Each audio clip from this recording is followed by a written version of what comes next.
మొన్న చిత్తూరు జిల్లా చంద్రగిరిలో ఒక దళిత విద్యార్థి బీటెక్ చదివినండి విద్యార్థిపై కొంతమంది అగ్రకులానికి చెందిన సోదరులు చాలా దారుణంగా కొట్టి అతనిపై మూత్రం పోసి అతని ద్వారా మూత్రం తాగించి చాలా కులం పేరుతో దూషించి ఒక రూమ్ లో బంధించి చాలా దారుణంగా దూషించారు.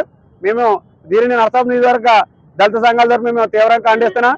ఎందుకంటే ఈ కూటమి ప్రభుత్వం వచ్చిన తర్వాత ఈ యొక్క ఆంధ్రప్రదేశ్ రాష్ట్రంలో డాక్టర్ బిఆర్ అంబేద్కర్ రాసిన రాజ్యాంగాన్ని తొంగలో తొక్కి ఈ యొక్క రెడ్ బుక్ రాజ్యాంగం నడిపిస్తున్నటువంటి ఈ నాయకులందరూ కూడా సిగ్గుపడాలి.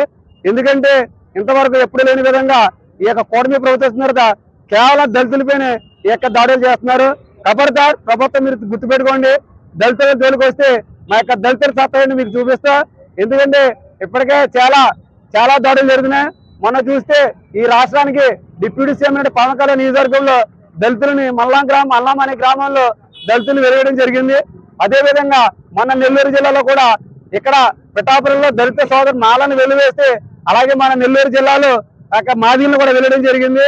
అదేవిధంగా మొన్న రాజమండ్రిలో ఒక దళిత సోదరిని చాలా దారుణంగా రేప్ చేసి చంపేసిన ఆ యొక్క ఘటన కూడా వెలుగులో రాకుండా ఇలాగ దాచేయడం జరుగుతుంది. ఇప్పుడు చూస్తే ఇక్కడ ఈ విధంగా మన చిత్తూరు జిల్లాలో ఈ యొక్క జేమ్స్ అనే బీటెక్ దళిత విద్యార్థుల్ని చాలా దారుణంగా కొట్టి చాలా దారుణంగా చేశారు. మేము తీవ్రంగా దీన్ని ఖండిస్తున్నాం. ఎందుకంటే సాక్షాత్తు హోంమంత్రి ఒక దళిత సోదరు అయి ఉండి ఇప్పుడు కూడా స్పందించడం చాలా దారుణం.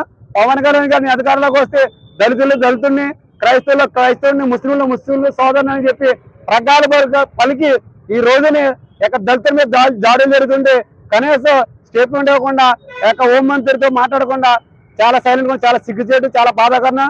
అదేవిధంగా సాక్షాత్తు చంద్రబాబు జిల్లాలోనే జరిగింది. చంద్రబాబు గారు వెంటనే రియాక్షన్ ఇచ్చి వెంటనే స్పందించి ఎవరైతే దోషిన వాళ్ళందరూ కఠినంగా శిక్షించాలని మేము మా యొక్క నరసాపురం నియోజకవర్గం మాలల తరఫున డిమాండ్ చేస్తూ భవిష్యత్తులో ఇటువంటి కార్యక్రమం జరగకుండా మీరు యొక్క ప్రభుత్వం నడిపించాలని మీ యొక్క రెడ్ బుక్ రాజ్యాంగం నడిపిస్తే ఈ రాష్ట్రం యొక్క దళితుల సత్తాన్ని చూపిస్తామని మేము మా యొక్క దళిత సంఘాల తరఫున డిమాండ్ చేస్తున్నాం.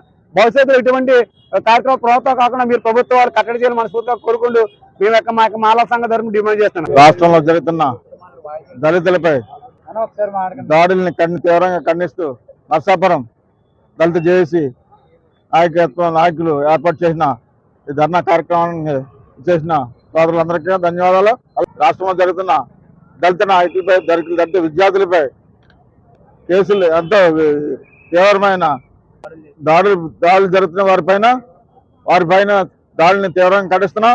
విద్యార్థుల్ని పాశవికంగా ఒక విద్యార్థిని 3 రోజులు అక్రమంగా రూమ్ లో బంధించి యశ్వత్ నాయుడు అనే అతను తీవ్రంగా కొట్టి అతన్ని హింసించి చాలా ఘోరంగా హాస్పిటల్లో ఉన్నప్పుడు అతను చాలా శిక్ష పొందుతున్నాడు.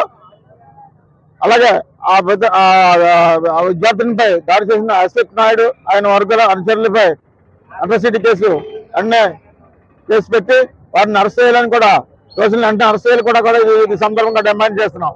అలాగే దాడిని ఖండించకపోతే ఆపకపోతే ప్రభుత్వంపై తీవ్ర ఒత్తిడి చేస్తామని కూడా ఈ సందర్భంగా తెలియపరుచుకుంటూ